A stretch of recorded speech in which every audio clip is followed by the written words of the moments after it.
검사를 2가지 정도 한번 해보면 되는데, 무릎 꿇고 앉아가지고 뒤로 쭉 들어가서 손 바닥에 짚고 여기까지 엉덩이 틀고, 선생님 스쿼트 할 때 앉아지는 그 무릎 너비 정도까지 벌리고 발은 약간 모아주고 앞으로 와서, 그 다음에 척추 딱 이렇게 완전 펴놓은 상태에서 그대로 엉덩이 뒤로 쭉 빼보세요.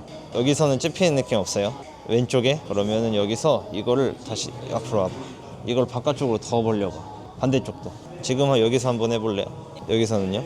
왼쪽이 좀 더 근육이 늘어나는 느낌이 있어요. 그지? 그러면은 여기 외회전과 관련된 게 잘 안 나오고, 그 안 나오는 거는 내회전 관련된 근육들이 타이트하다는 거지. 지금 늘어나는 느낌이 나는 데가 이제 스트레칭을 좀 해주고 들어가면 낫겠지. 내전근이랑 장요근. 여기는 장요근 아니고 이제 내전근 쪽이 아마 타이트한 거겠지? 이런 식으로 뒤로 쭉 빼면서 계속 이 동작을 좀 몇 번 더 하고 가는 거고, 근력 운동 관련된 거는 외회전 운동을 좀 하고 들어가면 되는 거지. 이렇게 스트레칭을 앞뒤로 계속 동적으로 시켜도 되고, 조금 더 내전근이 확실한 것 같아. 그러면 내전근을 좀 더 늘려주면 더 좋은데, 무릎을 완전히 붙여보세요. 이 상태에서 이 다리를 쭉 펴서 발을 여기다 이렇게 놔봐. 그리고 허리 아까처럼 쫙 펴고, 이 상태에서 뒤로 쭉 빼보세요. 벌써부터 말리기 시작하지? 늘려주는 게 필요하겠지? 그렇지. 셋, 들이쉬고 내쉬면서,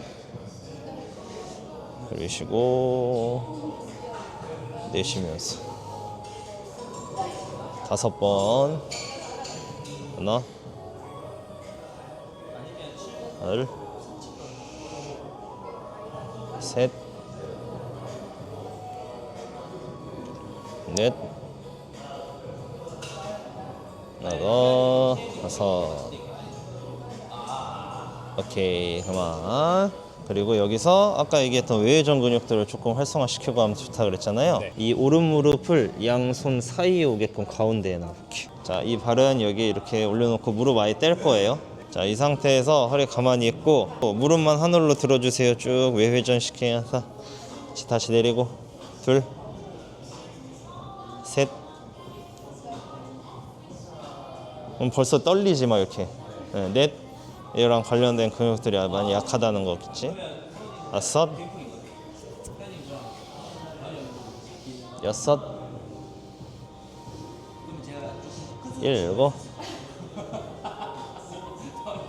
8, 9,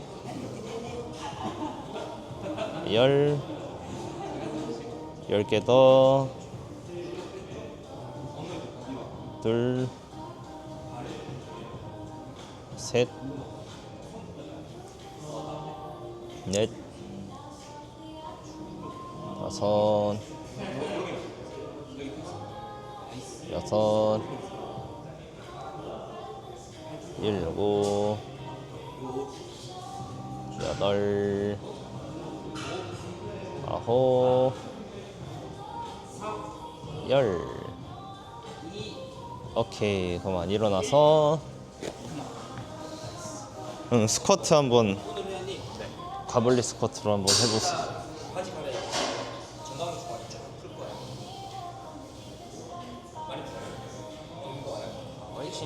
훨씬 낫죠?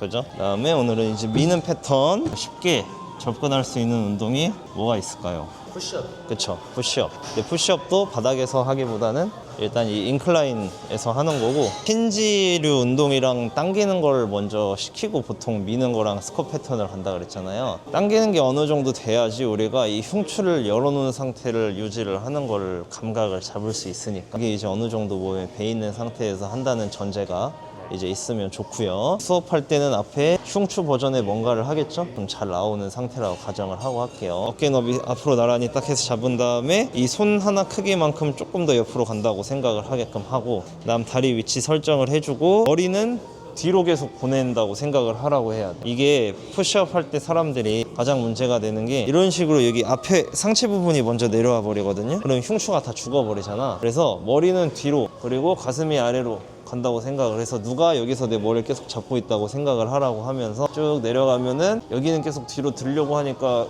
이 흉추가 나가 있는 상태에서 얘가 내려가게 되겠죠. 그리고 지점을 딱 정해줄 때 명치가 여기에 닿게끔 엉덩이는 꽉 조여서 코어를 계속 쓰게끔 유도를 하면서 내려갔다가 밀었다가 이렇게 시키면 됩니다. 엉덩이 꽉 조이고 머리 뒤로. 그렇지. 어깨랑 귀는 멀리 놓고. 네. 자, 내려갑니다. 지금 선생님도 여기가 내려오네. 여기가 나가야 돼. 여기는 위로 올라가고 여기가 나가는 거예요. 꼭 여기서 멈춰볼게. 엉덩이 더 조이고 팔꿈치 몸쪽으로 좀만 더 붙일게, 아래로. 그럼 여기 쫙 당기죠 지금. 그래서 맨 처음에 감 모르는 사람들은 이런 식으로 등척성으로 감 좀 잡게 해주고 밀라고 하면 밀어주세요. 둘. 그렇지. 계속 할게. 넷. 내려가서 엉덩이 더 조여봐. 그렇지. 이렇게 돼야지. 용. 업. 다섯. 이런 식으로 잡아주고 여기는 위로 올려주려고 하고 업. 여섯. 내려주고 올려주고 일곱. 오우. 계속 여덟. 아홉.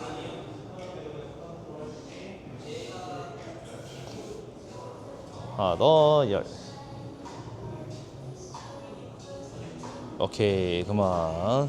이렇게 하면 생각보다 더 힘들죠. 그래서 이게 잘 안 되면은 나중에 벤치할 때 이걸 잘 못 들어. 그래서 이걸 억지로 들게 시키면은 허리를 잡고 대신 들어서 하면 막 허리 아프다고 하는 경우가 있으니까 이렇게 흉추가 잘 들어지게끔 해야 돼요. 쌤이 그냥 흉추가 좀 뻣뻣해. 근데 그것도 조금 더 쉬운 버전으로 해야지. 캣앤카우도 감각을 모르는 상태에서 시키면은 허리를 훨씬 많이 쓰게 되니까. 일단 그 또 체크해야 될 포인트 하나가, 여성분들은 이게 손목 꺾여 있는 사람들, 꺾이면은 손목 아프다고 하니까 항상 여기에 짚어라고 말씀을 해드려야 되고, 그래서 엄지손가락을 이렇게 올리고 하는 것보다는 빼고 하는 게 더 편하신 분들이 아마 많을 거예요, 초보자분들 중에서는. 그리고 팔꿈치 위치가 사람들마다 날개뼈가 생긴 모양이 조금씩 달라요. 누구는 이렇게 안쪽으로도 하방회전 되어 있고, 누구는 조금 더 상방회전 되어 있고, 약간 올라가 있는 사람도 있고, 자기만의 위치가 있는 사람들은 차라리 쉽거든 우리가 이걸로 다 제어를 하면 되니까. 근데 이게 돌아가 있는 정도가 다른 사람들은 팔을 이렇게 핀 상태에서 얘를 약간 외회전 시킨 상태 만들어 놓는 게 가장 어깨랑 팔꿈치한테 부담을 덜 주는 위치인데, 날개뼈 생긴 거에 따라서 어떤 사람들은 오히려 약간 얘를 팔꿈치를 옆으로 벌려야 편한 사람들이 있어. 오히려 팔꿈치를 약간 옆으로 해보고 하라고 하면 돼요.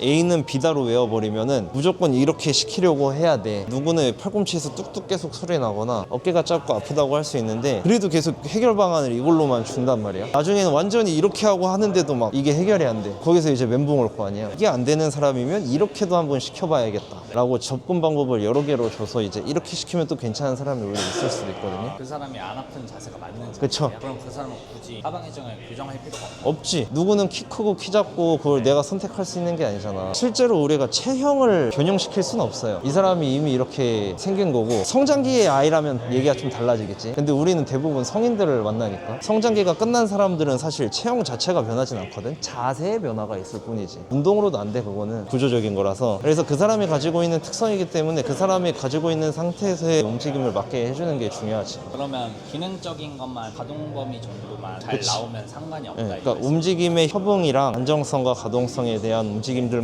그 역할들만 잘 하면은 움직임의 형태는 조금씩 사람들마다 다를 수밖에 없어. 그래서 나는 벤치 하잖아요. 그러면 거의 배에다 찍어, 내릴 때. 왜냐면 이게 너무 내려와 있는 체형이니까 삼두가 너무 막 과하게 늘어나서 찢어질 것 같은 느낌이 나거든. 그래서 대부분 보디빌더들은 가슴에 일부러 이걸 많이 주려고 이렇게 한단 말이야. 그건 내가 가지고 있는 특성이란 말이지. 왜 괜히 우리가 PT가 퍼스널 트레이닝이겠어. 그 사람한테 맞춰야지. 그래서 푸시업은 이렇게 해서 이제 점점점 내리면서 하면 되고, 이렇게 이 바닥을 높일 수 있는 게 마땅치 않으면 무릎 꿇고 해도 되는데, 무릎 꿇고 할 때도 아까 내가 계속 강조했더니 코어가 계속 쓰이게 엉덩이 꽉 조여놓고 다 우리가 연결되어 있는데, 골반에 수축을 하면은 몸이 이렇게 숙여지려고 하는 토크가 발생을 하잖아. 근데 이거에 또 더 대항을 해서 내가 이걸 하고 있는 거잖아. 그러니까 여기가 늘어난 느낌이 더 많이 나. 이걸 내가 계속 버티고 있는 걸 잘한다는 전제 하에. 조금 쉬운 버전 뭘로 할 수 있을까요? 밴드 사용하고 막 이런 거 막 저 기구나 케이블 같은 거.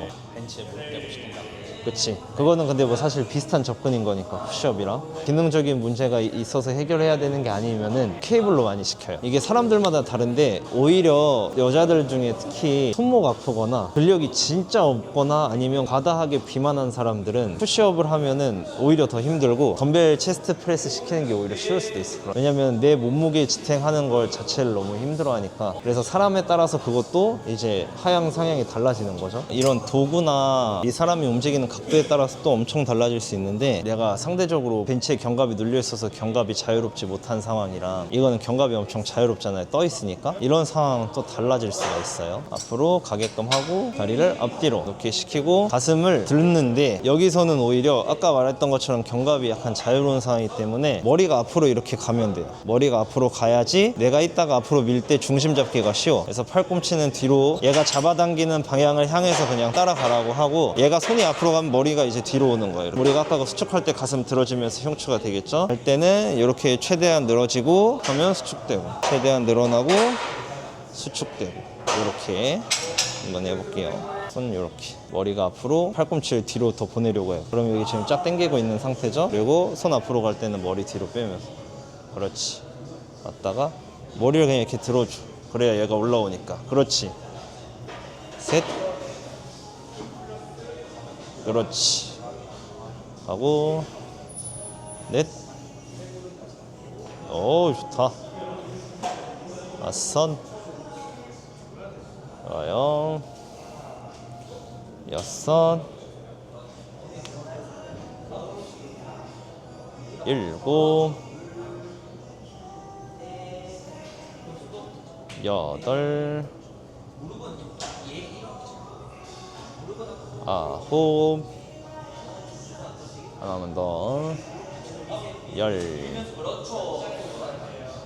오케이, 그만.